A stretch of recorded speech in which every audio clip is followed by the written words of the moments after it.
In this tutorial, we're going to create Spring Cloud configuration clients. We created a Spring Cloud config server in the previous tutorial, so go check it out if you haven't. What we need to do now is have a microservice connect to Spring Cloud config server and get the configuration from there rather than in the local property file. So let's check out how to do that in this tutorial.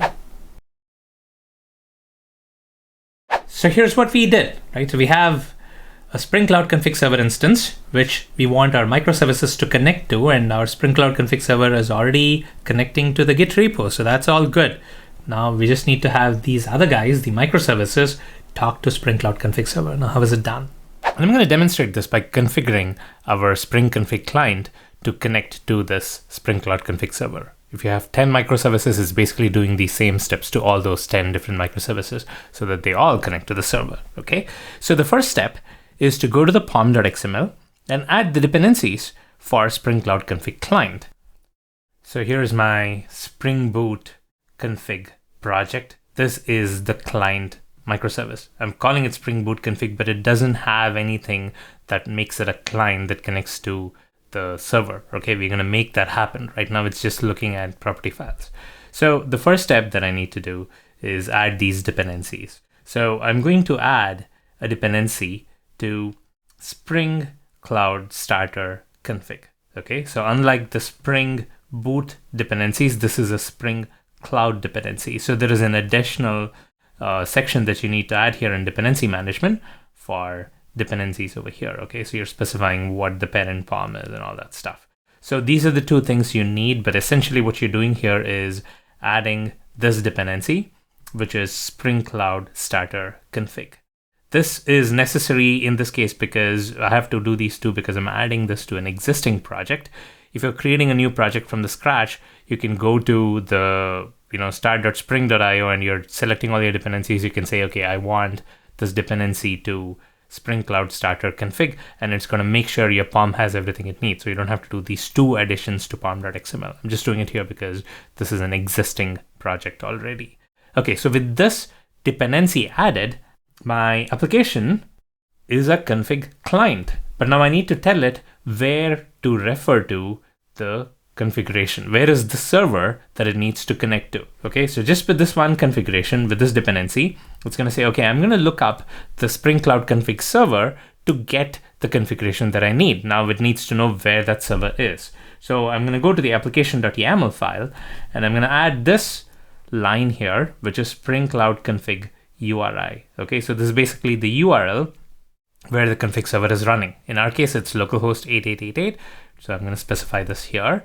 This is obviously going to be different in different environments. So this is where all the profiles and all the environment specific configuration can be applied so that you have different values for this URI in different environments. Since we are just dealing with local here, I'm just going to specify this right here. And now this application is good to go. It's going to connect to the Spring Cloud config server at this URL. And when it starts up, it's going to pull up all the properties.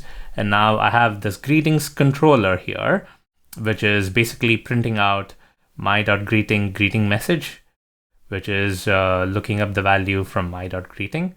And then dbsettings.get connection, which is using the configuration properties annotation to look up properties. Okay, they're both looking up properties using different mechanisms. Okay, but then now that we have this config client connecting to the config server, it is not going to have the values that we have over here. So my.greeting here is hello world. It's going to be overridden by whatever is in the config server. Okay, the other one, db connection, we don't even have that property here. So it's going to pick up the value from whatever is in the config server.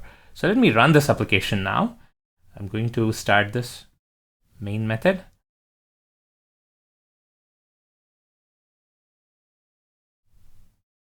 And here are both the values coming from config server. These were the suffixes that we had for the values in the config server. So hello world from config server and connection string from config server. Both of them are being pulled up from there. So this is the way in which you can have your application connect to a config server to pull up values from there. So if you have 10 microservices, all of those 10 can connect to this config server and pull up the values. But now here's a problem. If it's something like this, if the property value is something like this, my.greeting, which is kind of same, then pointing to a config server, like have all your microservices pointing to the same config server, read the same value is fine. But now, what if you want to configure something which is microservice specific? Okay, let's say I have server.port that I want to externalize, put it into a config server, but I want each microservice to have a different server.port. Now that's a problem, right? You don't want all microservices pointing to that same config server, look up the same server.port value. You want the values to be dependent on the microservice that's actually requesting for this, okay? So you want to have a situation where you have this guy, Spring Boot config service, which is some client service. It's connecting to the config server, pulling up a value, it should get value A. Another microservice connects to that config server, looking up the same property, it should get value B, right? You need configuration which is dependent on the microservice. Now, how do you do this? The convention is to have the file name be the microservice name. So here, let's say this is my Git repo, right? So this is the repo that the config server is pointing to. And now here I just have application.yaml file. So this is a global property set. Whatever I put here is going to be applicable to any microservice that connects to this. But if I want to have microservice-specific configuration, what I need to do is create a new file here, which is the microservice name.yaml. Okay, if I create this file, then Spring Cloud config server is going to use this configuration in this file and respond to the request with this value only if that particular microservice is requesting it. Okay, so this way you can have like 10 different YAML files for 10 different microservices.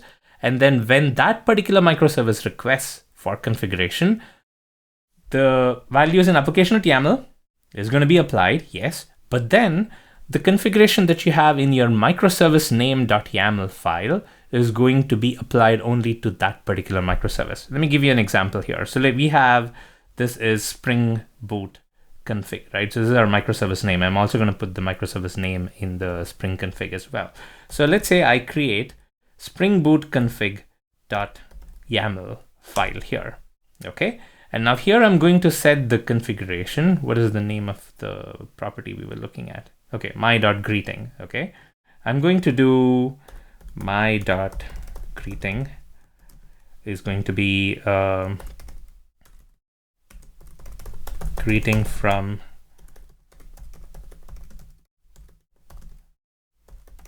Microservice-specific file, okay? And let me actually give it the right name here. So this is going to be Spring Boot config microservice configuration file. So this is a very specific configuration for this microservice alone. Okay, so I'm going to save this and then add and commit.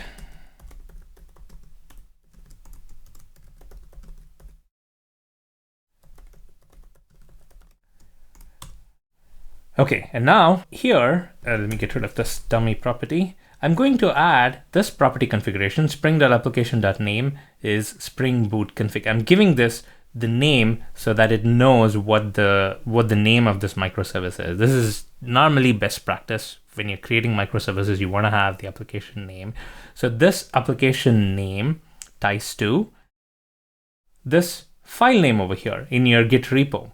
Okay, so when this application connects to Spring Cloud config server and says, hey, give me the property, Spring Cloud config server is going to look at the Git repo and see, hey, is there a YAML file or a property file with the same name as this thing? If so, it's going to pick it up. And then that property file configuration is going to apply only for this microservice because that's how it's been named. Okay, so I'm going to restart the server here.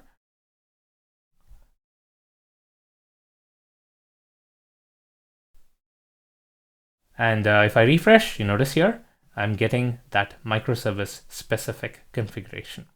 So this is how you create configuration specific to microservices. You do this with that microservice file name in the Git repo, and you have something generic, you put it in application.yaml. Okay, now that we have this, we have achieved a couple more goals. We have consistent property source, because of an external Spring Cloud config server. So all your microservices, all your instances are referring to the same thing. And we've also achieved version history by using a Git repo as a source. So when our config server points to the Git repo, any changes to the source, any changes to the configuration is always tracked using Git. Now this leaves the last item in this list, which is real-time management. And we will learn how to do that and refresh properties in real time in the next tutorial. So check it out.